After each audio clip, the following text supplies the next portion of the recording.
ఏపీలో ఉగ్రజాడలు కలకలం రేపుతున్నాయి. మొన్న విజయనగరం, నిన్న రాయచోటి, ఇప్పుడు ధర్మవరంలో ఉగ్రవాద కదలికలు తీవ్ర కలకలం రేపాయి. ఎక్కడి పాకిస్తాన్, ఎక్కడి ధర్మవరం, రాయచోటి, విజయనగరం ప్రశాంతంగా ఉండే ఈ ప్రాంతాలను టెర్రరిస్టులు తమ షెల్టర్ జోన్లుగా మార్చుకున్నారా? ప్రశాంతంగా ఉండే ఏపీలో ఎవ్వరూ తమను పసిగట్టలేరనే ధీమాతో అక్కడ గుట్టుచప్పుడు కాకుండా ఉగ్రవాద కార్యకలాపాలు సాగిస్తున్నారా అంటే అవుననే సమాధానం వినిపిస్తోంది. ఆపరేషన్ సింధూర్తో తెలుగు రాష్ట్రాల్లో స్లీపర్ సెల్స్ యాక్టివ్ అయినట్లు తెలుస్తోంది. యాంటీ టెర్రరిజం స్క్వాడ్ తనిఖీల నుంచి తప్పించుకునేందుకు మారుపేర్లతో ఏపీలోని పలు ప్రాంతాల్లో ఉగ్రవాదులతో సంబంధాలున్న వ్యక్తులు తలదాచుకున్నట్లు తెలుస్తోంది. తాజాగా సత్యసాయి జిల్లా ధర్మవరంలో ఉగ్రవాది జాడ సంచలనం రేపింది. స్థానికంగా ఓ హోటల్లో వంట మనిషిగా పనిచేస్తోన్న నూర్ మహమ్మద్ అనే వ్యక్తిని ఎన్ఐఏ, సెంట్రల్ ఇంటెలిజెన్స్ బ్యూరో అధికారులు అదుపులోకి తీసుకున్నారు. ఓ బిర్యానీ హోటల్లో వంట మనిషిగా పనిచేస్తున్న నూర్ను ఎన్ఐఏ బృందం అదుపులోకి తీసుకుంది.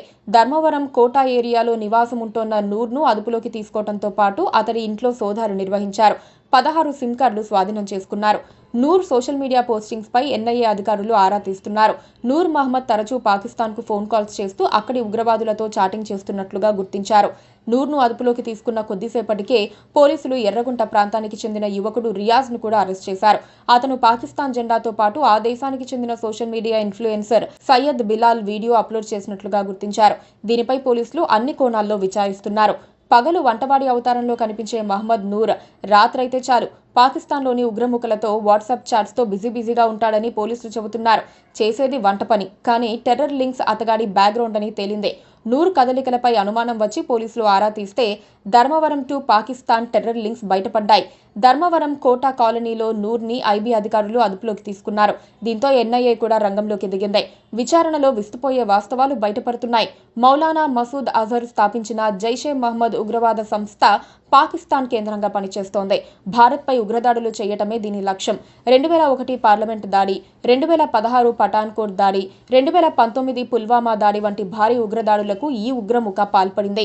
ఐక్యరాజ్య సమితి భద్రతా మండలి మసూద్ అజర్ను అంతర్జాతీయ ఉగ్రవాదిగా గుర్తించింది. భారత్లో అతనిపై వారెంట్లు ఉన్నాయి. పాక్లోని ఇలాంటి అతి భయంకర ఉగ్రవాద సంస్థ ధర్మవరం దాకా విస్తరించడం కలకలం రేపుతోంది. 2 నెలల క్రితమే విజయనగరంలో ఉగ్రకుట్ర బయటపడింది. విజయనగరానికి చెందిన సిరాజ్ ఉర్ రెహమాన్, హైదరాబాద్కు చెందిన సయ్యద్ సమీర్ కలిసి హైదరాబాద్లో భారీ పేలుళ్లకు ప్లాన్ చేశారు. దీనికోసం సిరాజ్ విజయనగరంలో పేలుడు పదార్థాలు కొనుగోలు చేశాడు. ఉగ్రవాదుల పన్నాగాన్ని పసిగట్టిన తెలంగాణ కౌంటర్ ఇంటెలిజెన్స్ పోలీసులు ఆ ఇద్దరిని అరెస్ట్ చేశారు. ఆ తర్వాత అన్నమయ్య జిల్లా రాయచోటిలో ఉగ్రవాదుల లింకులు వెలుగు చూశాయి. రాయచోటిలో ఉగ్రవాదుల నుంచి పేలుడు పదార్థాలను కూడా స్వాధీనం చేసుకున్నారు. 30 ఏళ్లుగా పట్టణంలో స్థావరాలు ఏర్పాటు చేసుకున్న ఉగ్రవాదులు అబూబకర్ సిద్దికి, మహ్మద్ అలీని అరెస్ట్ చేసిన ఐబీ అధికారులు వారి వద్ద స్వాధీనం చేసుకున్న సూట్ కేస్ బాంబులు, బకెట్ బాంబులను రాయచోటి డీఎస్పీ కార్యాలయం సమీపంలో ఆక్టోపస్ పోలీసులు నిర్వీర్యం చేశారు. ఇలా ఏపీలో వరుసగా ఉగ్రవాద లింక్స్ బయటపడుతూ ఉండటంతో ప్రజలు భయాందోళనకు గురవుతున్నారు. తమ మధ్య ఉగ్రవాదులు ఉన్నారని తెలియటంతో విస్తుపోతున్నారు. Please subscribe to KTV Telugu. KTV Telugu.